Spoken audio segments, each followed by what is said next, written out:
아멘. 할렐루야. 주님의 평강이 우리 성도님들에게 가득하기를 축복합니다. 오늘 말씀의 제목은 나사로의 침묵입니다. 그리고 우리가 오늘 읽은 이 본문의 말씀은 여러분들이 잘 아시는 부자와 거지 나사로의 이야기가 기록되어져 있는 본문이죠. 이 이야기는 이제 예수님이 누구를 대상으로 하신 거냐면 돈을 좋아하는 바리새인들에게 그 이야기를 하시는 거예요. 왜 그렇게 이야기를 하셨냐? 이 바리새인들이 예수님을 비웃었거든요. 그래서 그들을 향해서 그들이 어떤 상태인가, 돈을 좋아하는 바리새인이다라고 그렇게 성경 기록하면서 그들을 향해서 주신 비유의 말씀인 거예요. 그런데 이 이야기가 역사적으로 수많은 사람들에게 깊은 감화를 끼친 그런 귀한 말씀이다라는 거 여러분 잘 알고 계시죠? 대표적으로 우리가 잘 아는 슈바이처 박사도 바로 이 말씀을 읽는 가운데 깊은 감동을 받고 그 뒤로 이제 아프리카 대륙에 건너가서 남은 여생을 흑인들을 위해서 그렇게 몸바쳤다고 합니다. 그럼 왜 이 이야기가 역사적으로 수많은 사람들에게 깊은 감화를 끼친 것일까요? 바로 이 이야기를 들은 바리새인들의 모습이 이 시대의 사람들의 모습과 공통된 부분들이 많이 있었기 때문입니다. 바로 돈을 좋아하는 모습 말이죠. 16장 14절에 보면 분명히 기록되어져 있습니다. 바리새인들은 돈을 좋아하는 자들이더라. 바리새인들이 여러분 돈을 좋아하는 모습으로 그렇게 살았다라는 거예요. 그걸 예수님도 아시고 이야기를 하신 거죠. 이 모습이 솔직히 여러분 이 시대를 살아가는 우리의 모습이기도 하고 또 세상의 모습이기도 하지 않습니까? 예수님 전에도 그랬고 예수님 당시에도 그랬고 예수님 이후에도 사람들은요 돈을 좋아합니다. 우리 중에서 돈 싫어하는 사람 있으십니까? 예. 어느 정도 이제 우리가 신앙을 통해서 이것을 우리가 조절하면서 살아가지만 근본적으로 돈을 좋아하는 그런 마음들은 누구나 다 있죠. 그런데 중요한 것은 그 돈을 좋아하는 마음이 그 사람의 삶을 사로잡느냐, 그 돈에 사로잡힌 삶을 사느냐, 그렇지 않냐라는 그런 차이가 정도 있을 뿐이죠. 어쨌든 바리새인들, 예수님이 이 말씀을 듣는 이 바리새인들은 돈을 좋아하는 모습이었어요. 그래서 여러분 19절에 보면 한 부자가 있어 자색 옷과 고운 베옷을 입고 날마다 호화롭게 즐기더라 라고 그렇게 기록하고 있습니다. 그러니까 돈을 좋아하는 바리새인들이 추구하는 그런 삶의 모습인 거예요. 여러분 이 세상의 사람들도 마찬가지잖아요. 왜 좋아합니까? 이렇게 살고 싶어서. 입고 싶은 옷, 좋은 옷 입고 마음대로 입고 호화롭게 살고 싶어서. 사람들은 여러분 누구나 다 이 부자처럼 살고 싶어 합니다. 자신이 입고 싶은 옷들을 마음대로 입고 화롭게 살기를 원하는 그런 마음들이 우리들의 마음 가운데 있다라는 것이죠. 그래서 이 부자의 이야기가 이 세상의 많은 사람들에게 감화를 주는 거예요. 다들 그렇게 살고 싶어 가지고 돈을 더 벌기 위해서 혈안인데 이 이야기를 들어보니 이 말씀 예수님이 말씀하셨던 이 이야기를 들어보니 그것들이 다 헛되구나 라는 것을 깨닫고 슈바이처 박사처럼 그 욕구가 헛되다라는 것을 깨닫게 되어지는, 그러니까 이 이야기가 많은 사람들에게 그렇게 감화를 준다라는 거죠. 여러분 부자와 거지 나사로가 이 세상에 산 삶을 보면 누구나 다 부자처럼 살고 싶어 합니다. 하지만 죽음 이후의 삶을 보면 누구도 부자처럼 살고 싶어 하지 않죠. 이 땅의 모습만 놓고 보면 부자처럼 살고 싶어요. 그러나 죽음 이후에 이 부자가 경험하는 일들을 기록되어져 있는 이 모습을 보면 이 부자처럼은 아니구나라는 것을 깨닫게 되어진다라는 거예요. 근데 여러분 솔직히요, 누구도 나사로처럼은 살고 싶지 않습니다. 그죠? 부자의 그 이 땅의 모습을 보고 부자처럼 살고 싶다. 그런데 죽음 이후의 삶을 보니까 이거는 아니구나 싶어서 다른 쪽으로 눈을 돌렸는데 이거는 좀 아닌데 라는 그런 생각이 든다라는 거예요. 왜요? 나사로를 보십시오. 거지입니다. 먹을 것이 없어요. 옷도 흐름합니다. 몸은 헌데투성입니다. 여러분 헌데투성이라는 이 말은 온몸에 종기와 고름이 나는 그 피부병에 걸렸다라는 거예요. 얼마나 멋있었으면, 얼마나 입는 옷이 형편없었으면 피부가 이렇게 상해가지고 온몸에 고름이 넘쳤겠습니까? 돈도 없고 빌어먹고 사는데 몸까지 온전하지 못한 거예요. 그런데 죽음 이후 부자는 지옥으로 떨어지고 거지 나사로는 천국으로 들어가죠. 천국으로 입성해요. 이 이야기를 듣고 부자처럼 물질의 노예로는 살지 말아야 되겠다라는 그런 적용은 누구나 다 할 수 있습니다. 그러나 솔직히 거지 나사로처럼 산다? 이건 아니잖아요. 우리 중에 여러분, 물질을 사랑하면 안 되는구나, 물질의 노예가 되면 안 되는구나, 이 부자처럼 이렇게 살면 안 되는구나 라고 적용을 하면서 반대쪽으로 시선을 돌렸을 때 거지 나사로처럼 살아야 되겠다라는 생각 누가 하겠습니까? 부자처럼 살래, 나사로처럼 살래라고 물어보면 저는요, 솔직히요, 둘 다 싫습니다. 부자는 지옥 가니까 싫고, 거지 나사로는 너무 힘들 것 같고, 그들의 삶의 모습만 놓고 보았을 때 누구처럼 살래라고 물어보면 둘 다 싫다라는 거예요. 부자처럼 살아서 지옥 가는 것도 싫지만 그렇다고 거지 나사로처럼 사는 것도 솔직히 잘 모르겠어요. 근데 다행인 거는 뭐냐? 이 이야기를 통해서 예수님이 하시고자 하는 그것이 이 두 사람의 환경을 선택하라는 것이 아니다라는 거예요. 부자처럼 살래, 거지처럼 살래. 여러분, 오늘 이 이야기를 하시면서 우리에게 이 두 가지 선택지를 주고 부자처럼 살래, 거지처럼 살래, 두 가지 중에 한 가지를 선택하라고 예수님이 우리에게 말씀하신 것은 아니죠. 예수님은 부자와 거지 나사로의 이야기를 하시고 17장 1절에서 형제를 실족하는 자에게 화가 있다라고 말씀하십니다. 그러니까 부자 나사로는 돈을 사랑하여서 형제를 사랑하는 하나님의 말씀을 무시하고 살았다라는 거예요. 형제가 지금 굶고 옷도 제대로 못 입고 온몸에 고름투성인데 그 형제가 지금 죽게 되어진 이 상황 속에서 돈을 사랑하는 그 마음들을 내려놓지 못하고 형제를 매몰차게 던져버리는, 형제를 사랑하지 않는 그 모습, 결국엔 여러분 이 모습이 여러분 이 부자의 어떤 모습을 보여주는 모습입니까? 신앙이 없다라는 거예요. 하나님이 형제를 사랑하라고 그 많은 말씀들을 주셨는데도 불구하고 이 부자는요, 하나님의 말씀대로 사는 거 신경도 안 쓴다라는 거예요.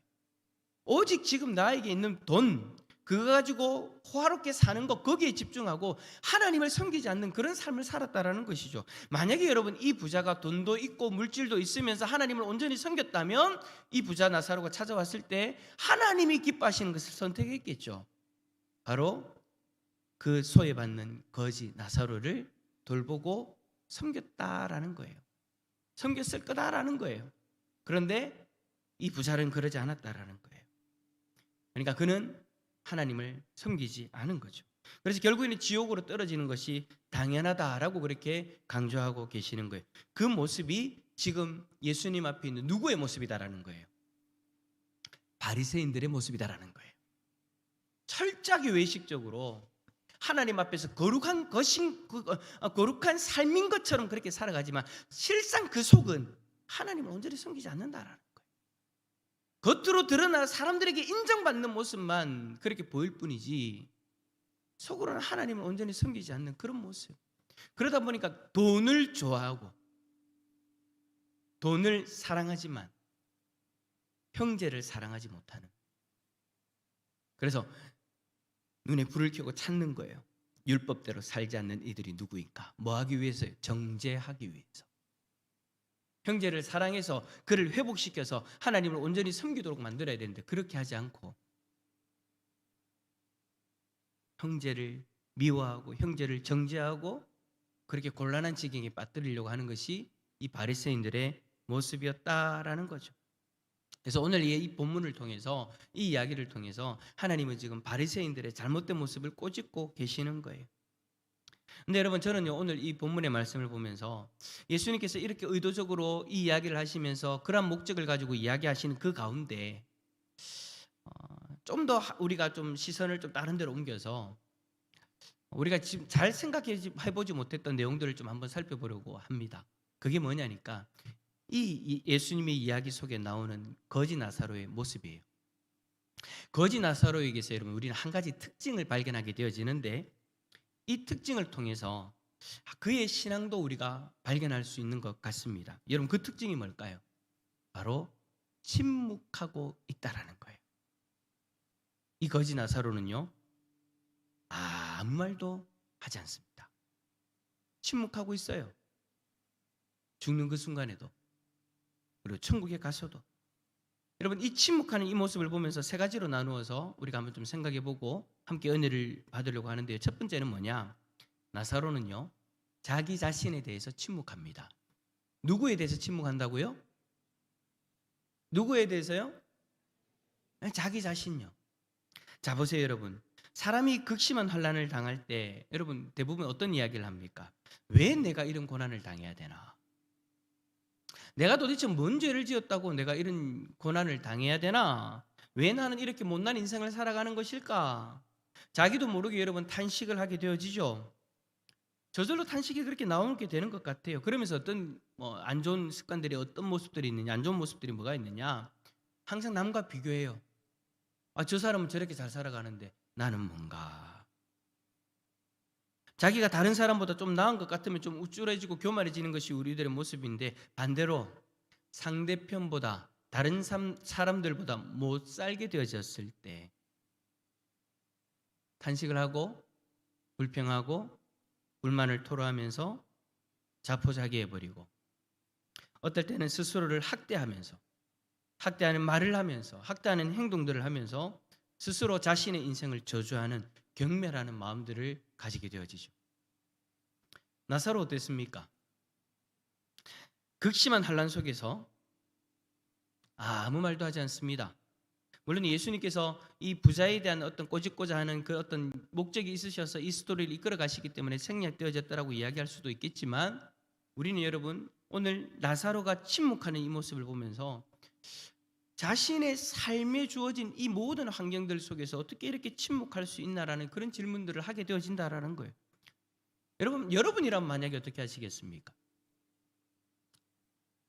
다른 사람들보다 가진 것이 너무 없어요.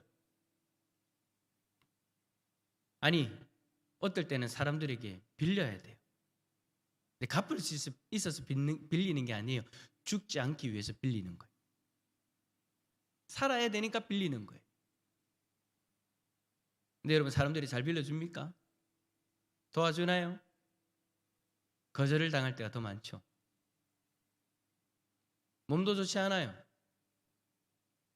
한 군데 아프기 시작해요.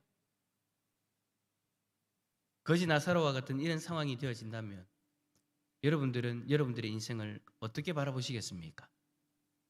그 상황 속에서 여러분들의 입술에서는 어떤 말이 나오게 되어질까요?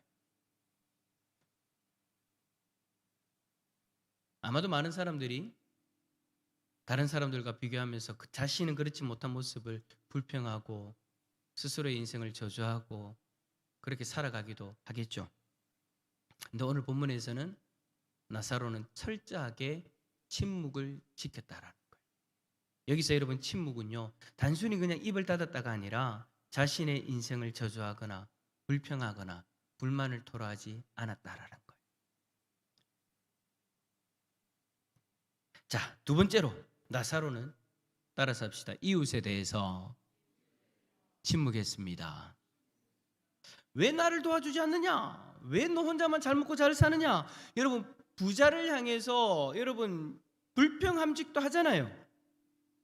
그래서 부자에게 달려들기도 하고 부자 거를 뺏어려고도 하기도 하고 막 그렇게 할 수도 있겠죠. 그런데 나사로는요, 입을 다물고 부자에 대해서 이런 방구 불평하지 않았습니다. 그는 자신을 무시하는 그 이웃에 대해서 침묵을 유지했다라는 거예요.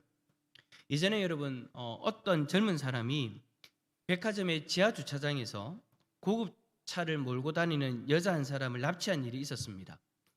자동차 트렁크에 이 여자를 넣어가지고 21시간 동안 21시간 동안 끌고 다니다가 붙잡힌 사건이에요. 이제 경찰이 잡혀가지고 이 사람이 경찰에게 이런 말을 했답니다. 왜 나는 손바닥만한 방에 사는데 다른 사람들은 넓은 아파트에 살며 고급차를 몰고 다니냐? 라고 불평을 막 쏟았대요. 자기는 이 사람들을 볼 때에 부모 덕에 좋은 차를 타고 다니는 사람들이 싫은 거예요. 부모 덕에 좋은 차를 타고 다니는 사람들이 그 거들먹거리는 그 모습이 싫은 거예요. 그래서 범죄를 하게 되어졌다라고 그렇게 경찰에 이야기를 했답니다. 지금 오늘 본문에 나오는 나사로와는 너무나도 다른 모습이죠. 만약에 나사로에게 이런 마음이 있었다면 오늘 본문의 예수님의 이야기 속에는 이 이야기가 추가되어져야 돼요.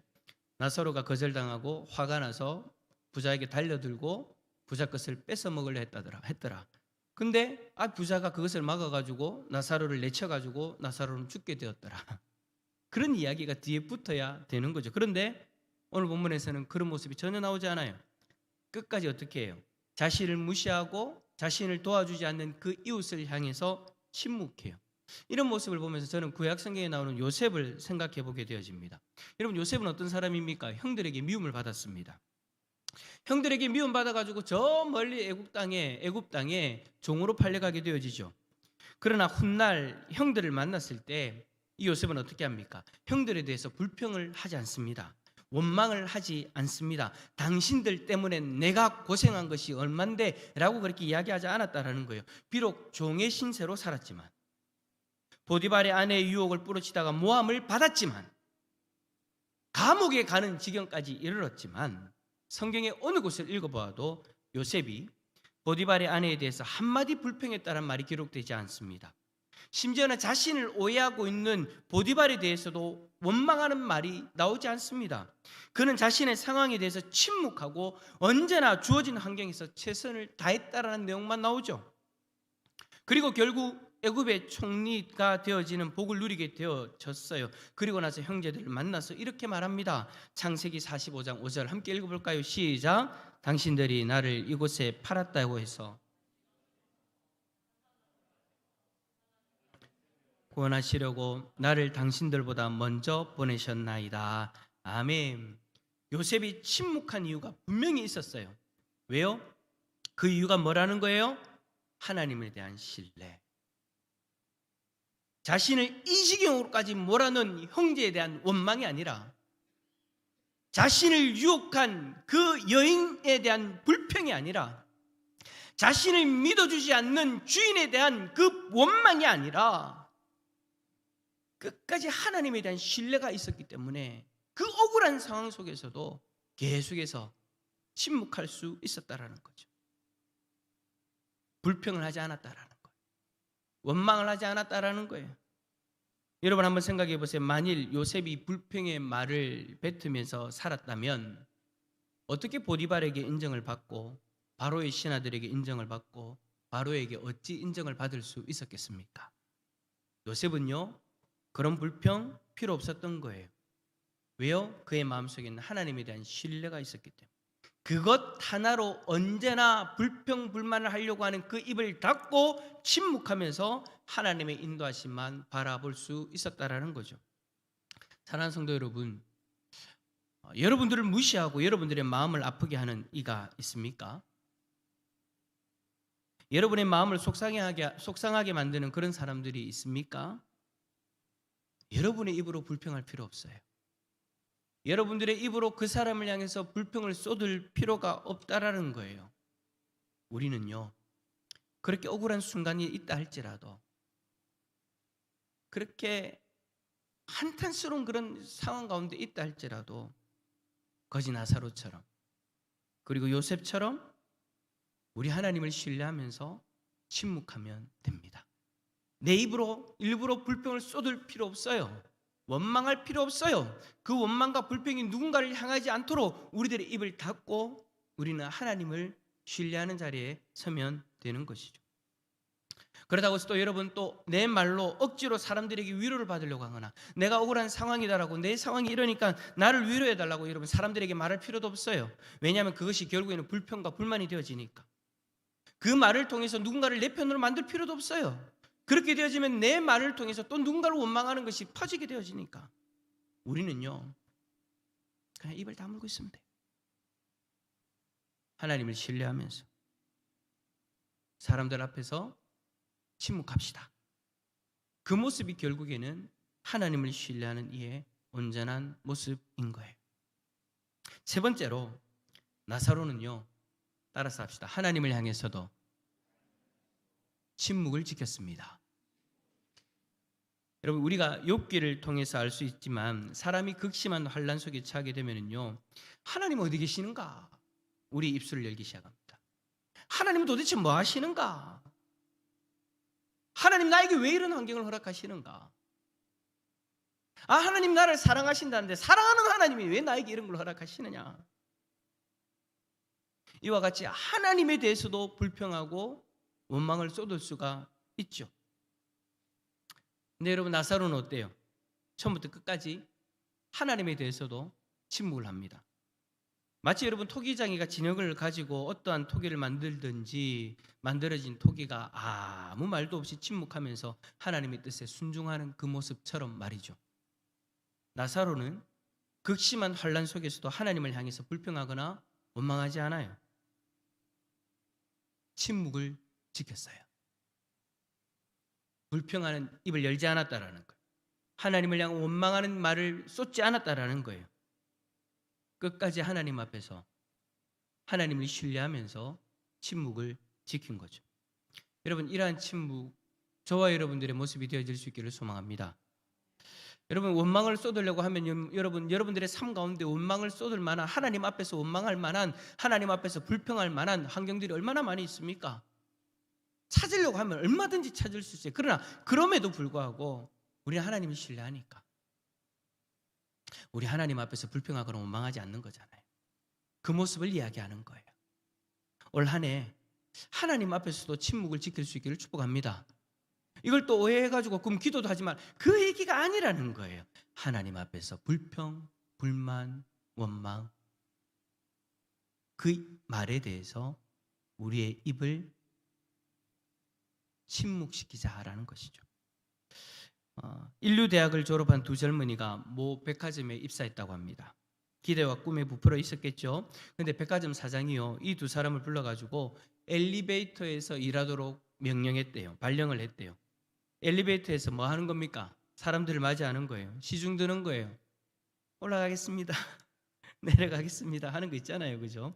요즘에는 잘 있는지 모르겠는데 예전에 제가 그런 사람들 좀 많이 본 것 같은데, 어쨌든 좋은 대학 나와가지고 엘리베이터에서 그렇게 일을 하고 있으니 여러분, 이 젊은이들이 얼마나 기가 막혔겠습니까? 인류대학에서 고급 학문을 배웠는데 기껏 하는 일이 손님들 시중을 드는 일이라니. 그래서 한 젊은이는요, 참지 못하고 내가 이런 일을 하려고 비싼 등록금 내고 대학을 졸업했나 싶어가지고 사표를 내고 나왔대요.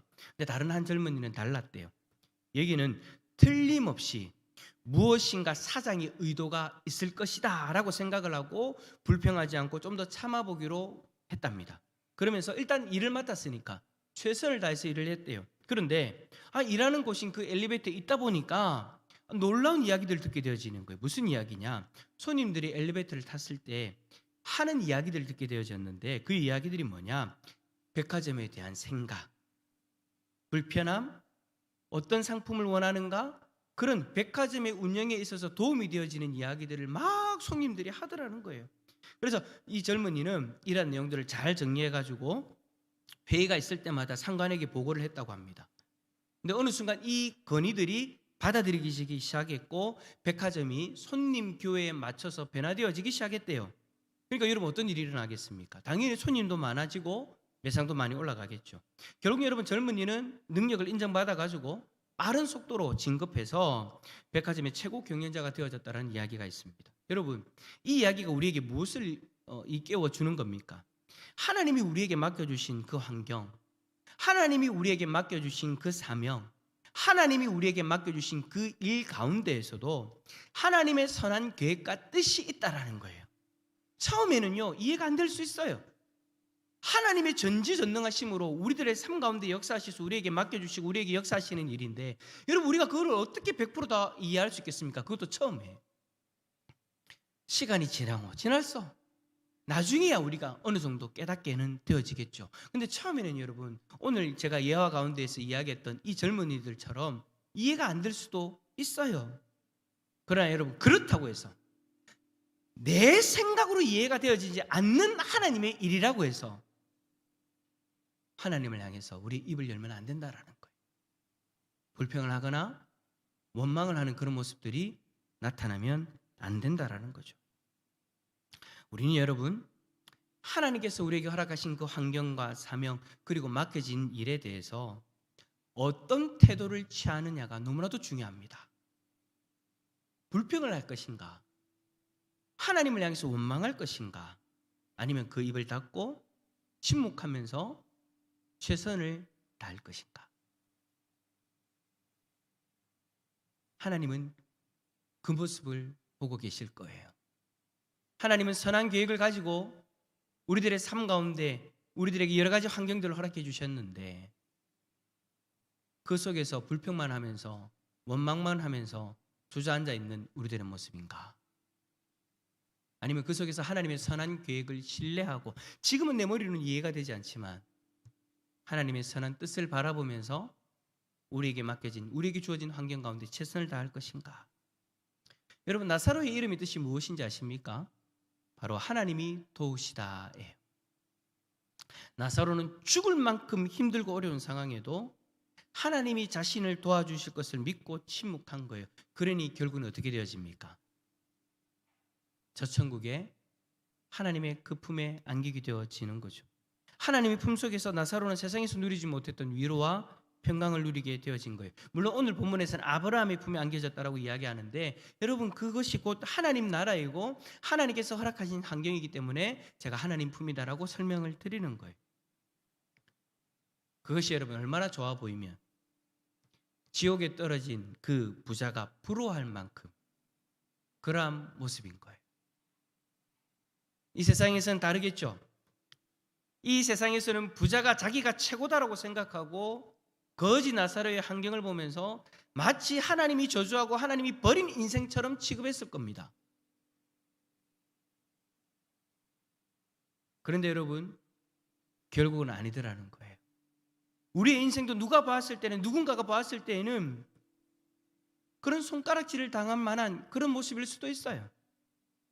여러분, 불신 가족들 가운데에서 여러분 그런 일들을 많이 경험하지 않습니까? 참 제가 그런 이야기들을 많이 들었는데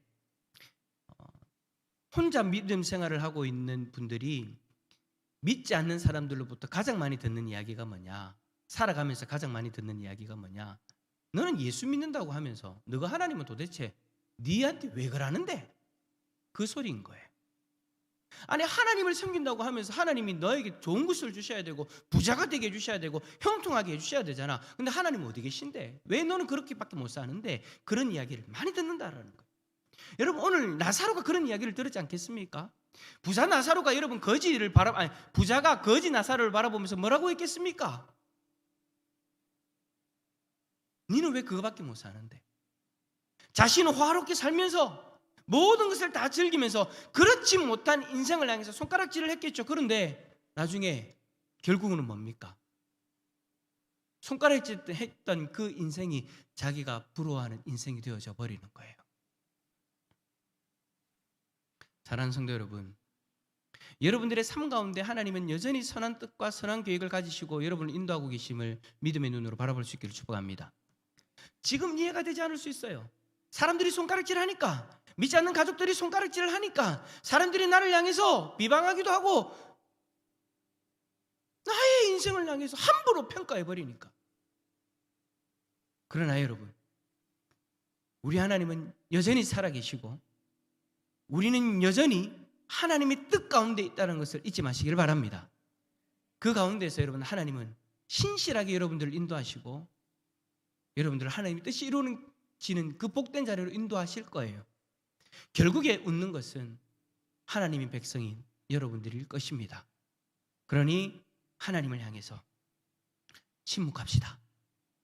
불평하지 마시고 원망하지 마시고 하나님을 신뢰하고 침묵합시다. 그래 나중에는 하나님의 선한 계획이 이루어졌을 때 우리의 입을 여는 거예요. 할렐루야, 하나님 앞에 영광입니다. 할렐루야. 그런 고백이 저와 여러분들이 고백이 되어질 수 있기를 축복합니다. 말씀을 정리합니다. 2025년 우리도 나사로처럼 침묵해 봅시다. 자기 자신에 대해서, 내 인생을 저주하지 말고 내 인생의 삶에 대해서, 내 자신에 대해서 극심한 고통이 있다 할지라도 환난 속에서 스스로를 경멸하지 말고 제발 스스로를 가치없는 인생인 것처럼 치부해버리지 말고 침묵합시다. 두 번째로 이웃을 향해서 침묵합시다. 세 번째로 하나님을 향해서 침묵합시다. 불평하거나 원망하거나 그런 말들을 우리들의 입 가운데에서 다 닫아버리고 하나님의 선한 뜻과 계획을 바라보면서 올 한 해 그 하나님의 뜻이 이루어지는 놀라운 역사를 경험하는 우리 모든 성도님들이 다 되어지시기를 예수 그리스도 이름으로 축원합니다.